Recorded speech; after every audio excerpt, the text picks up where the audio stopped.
ബിരിയാണിയും മന്തിയും തമ്മിലൊരു മത്സരമുണ്ട്. നമ്മളിപ്പോൾ ഒരു ഹോട്ടലിൽ ചെന്ന് അവസാനം നമ്മൾ ബിരിയാണി പറയും.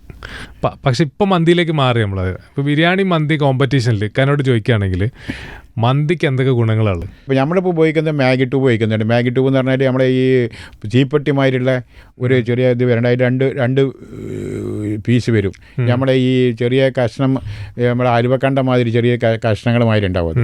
അത് നമ്മൾ ഉപയോഗിക്കുന്നുള്ളൂ. അതും ഇടും.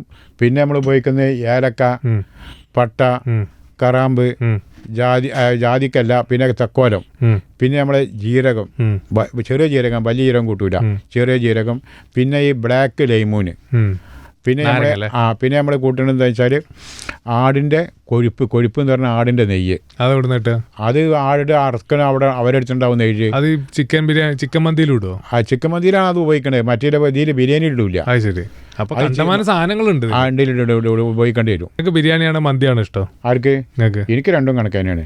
ഞാൻ ഒരാളായിട്ട് ഞാൻ ബിരിയാണിൻ്റെ ആടും കുറ്റം പറയില്ല, മന്തിൻ്റെ ആടും കുറ്റം പറയാം. ഞാൻ ആളല്ല, അതിനകത്ത് പറയാൻ പാടില്ല. ഒരു മന്തി ഒരു ബിരിയാണി വെച്ച് നിങ്ങൾ ആദ്യം അത് കഴിക്കാം. അത് ഞാൻ രണ്ടും കുറേശ്ശെ കഴിക്കും.